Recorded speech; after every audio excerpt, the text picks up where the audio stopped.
Puji Tuhan, saya bersyukur dan berterima kasih kembali dapat berjumpa dengan kekasih Tuhan dimanapun Anda saya berada. Dan saat ini Tuhan sedang melawat Anda dan saya dimanapun Anda saya berada. Bahkan Dia memanggil, memilih, menetapkan. Selesai Yohanes 15 ayat 16. Dia datang, memilih, menetapkan anak saya. Dan sebagaimana Dia juga berkata dalam Yesaya 6 ayat 8. Dia sedang mencari orang-orang yang siap diutus dan dipakai. Dan saya percaya Anda dan saya akan meresponi. Yesaya 6 ayat 8b, inilah aku, utuslah aku. Tuhan mau pakai Anda dan saya dengan latar belakang apapun juga. Yakini, imani, percaya, nggak usah ragu. Karena Tuhan yang memanggil, milih, dan juga Dia persiapkan Anda dan saya untuk diutus. Kemana? Firman Tuhan katanya, Yerusalem, Yudea, Samaria, bahkan sampai ujung dunia. Kisah Roh 1 ayat 8. Apabila Roh Kudus turun dalam kehidupan saya, Anda saya diberi kuasa untuk menjadi saksi Kristus.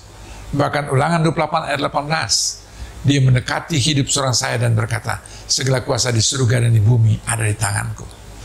Dan saat itu Anda dan saya aminkan. Dan saat ini kuasa itu ada di tangan seorang saya, ada dalam kehidupan seorang saya. Supaya waktu Dia utus Anda dan saya, dalam Ulangan 28 ayat 19-20, pergilah ke segala bangsa, jadikan segala bangsa muridku. Baptis mereka dalam nama Bapa, Anak, dan Roh Kudus. Dan ajarkan mereka segala sesuatu yang Anda saya telah baca, renungkan, hayati, aplikasikan dalam hidup seorang saya, yaitu firman Tuhan. Dan firman Tuhan berkata, Ulangan 28 ayat 20c, dan ketahui aku menyertai kamu senantiasa sampai pada kesudahan akhir zaman. Apa yang kita ragukan? Apa yang kita khawatirkan? Kalau Tuhan menyertai seorang saya dalam kondisi apapun juga, Dia yang ada bersama seorang saya, maka firman Tuhan digenapkan Roma 8 ayat 31. Jika Allah di pihak seorang saya, maka siapakah lawan seorang saya? Karena Dia yang akan beracara, Dia akan berperkara melalui hidup seorang saya. Bahkan Dia yang akan berperang bagi seorang saya. Seperti dikatakan dalam Ulangan 1 ayat 30. Keluaran 14 ayat 14. Dia sepertinya membawa bangsa Israel keluar dari Mesir. Bukan oleh karena Musa. Musa hanya menjadi alat. Seperti Anda dan saya saat ini menjadi alat dari Tuhan. Dan Tuhan tetap beracara. Tuhan tetap berkarya. Tanda heran mujizat tergenapkan melalui kehidupan seorang saya. Karunia nyata dalam kehidupan seorang saya. Bukan karena seorang saya. Tapi karena Tuhan yang beracara. Tuhan yang menyertai. Tuhan yang memberkati. Dan Tuhan yang memakai anak saya bagi kemuliaan namanya. Menjadi kawan rekan sekerja Tuhan. 1 Korintus 3 ayat 9b. Anda dan saya dengan apapun juga yang ada dalam kehidupan saya, dengan latar belakang apapun juga, saya tidak tahu. Tapi firman Tuhan bersabda, bagi seorang saya yang siap dipakai. Firman Tuhan berkata, Kisah Roh 1 ayat 8, kamu akan menerima kuasa apabila Roh Kudus turun dalam kehidupan saya. Sehingga kita menjadi saksi Kristus, di mana? Yerusalem. Saat ini Yerusalem benar-benar ada dalam perjalanan hidup seorang saya. Kita ada bersama suami, kita ada bersama istri, ada bersama anak-anak, bersama orang tua. Inilah waktunya lockdown saat ini. Dalam rangka COVID-19, dalam rangka PSBB, mari kita jangan biarkan waktu itu berlalu dengan sia-sia.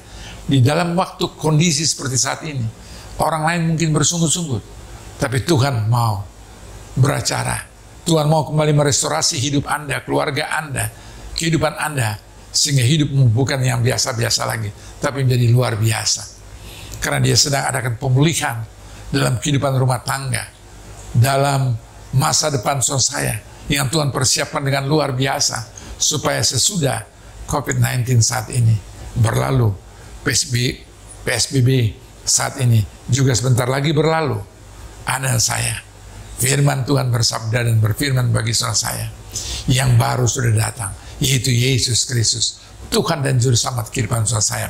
2 Korintus 5 ayat 17b. Itu yang kita manifestasikan. Orang akan terkagum-kagum dan terheran-heran. Wow, saat ini sempat dalam keadaan lockdown. Sempat saat ini Anda dan saya dalam keadaan berdiam diri. Tapi justru kita sedang di-charge. Kita sedang direstorasi kembali. Kita sedang diperbarui kembali. Hidup seorang saya.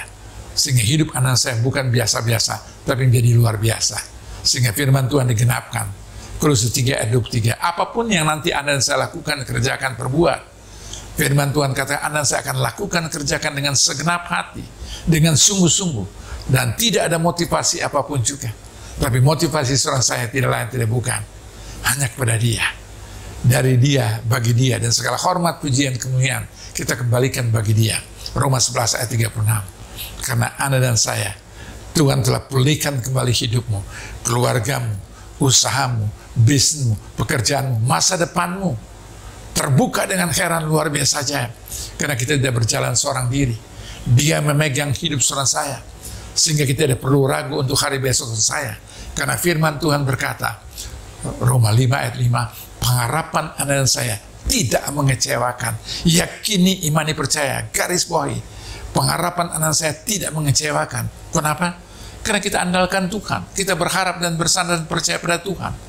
Dan kalau Anda dan saya andalkan Dia, berharap pada Dia, bergantung pada Dia, firman Tuhan katanya di Matius 17 ayat 7, diberkatilah hidup seorang saya. Karena kita mengandalkan, berharap dan bersandar pada Dia. Sehingga Roma 5 ayat 5b, firman Tuhan berkata, pengharapanmu tidak mengecewakan oleh apa? Kasih Kristus itu sudah dicurahkan dalam hati seorang saya. Anda telah praktekkan, manifestasikan dalam hidup seorang saya.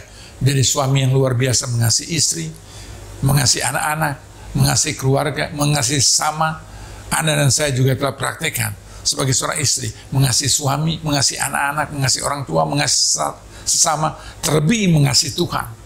Yang tadi Kolose 3 ayat 23c, apapun yang kita lakukan, kerjakan semata-mata dengan sungguh-sungguh hanya untuk kemuliaan nama Tuhan. Dan tanpa kita sadari, kita sedang mengenapkan firman Tuhan dalam Matius 22 ayat 37 dan 38. Kasihlah Allahmu dengan segenap hati dan segenap akal budimu dan segenap kekuatanmu, dan itulah hukum yang terutama dan paling utama. Dan hukum yang kedua, kasihlah sesamamu seperti engkau telah mengasihi dirimu sendiri. Dan itulah seluruh kitab hukum-hukum Taurat dan kitab yang Anda saya baca, yang Anda saya renungi, yang Anda saya hayati, yang Anda saya aplikasikan. Firman Tuhan itu Anda saya telah lakukan, kerjakan dalam hidup saya, sehingga dia bukan hanya sekedar logos, tapi benar-benar menjadi rema, karena kita praktekkan. Dan kita saat ini hidup, yaitu apa? Dalam hukum kasih. Kasih secara vertikal pada Bapa di surga. Tentu kalau kita lepaskan itu dengan yang horizontal, vertikal itu jauh lebih panjang. Jadi kasih Anda dan saya pada Bapa di surga, itulah prioritas dan terutama dalam segala hidup saudara saya. Itulah hukum yang terutama dan paling utama. Baru kedua, mengasihi sesama seperti dirimu sendiri. Praktekkan dalam hidup saudara saya, dan Anda akan melihat bahwa kasih Kristus yang telah dicurahkan di hati saudara saya oleh Roh Kudus yang dikaruniakan dalam Roma 5 ayat 5c dalam hidup saudara saya, Dia akan mewujudkan sehingga hidupmu menjadi luar biasa. Anda dengan mudah bisa mengampuni, Anda dengan mudah bisa melepaskan berkat, dan ada kuasa, ada hadirat, ada tanda heran menyertai hidup saudara saya. Baik kekasih yang dikasih dan berkat Tuhan, kita akan berjumpa kembali pada kesempatan yang lain. Dan jangan lupa, Anda juga bisa mengikuti melalui KB Victorious Family di YouTube channel. Dan jangan lupa Anda untuk terus like, share, dan subscribe.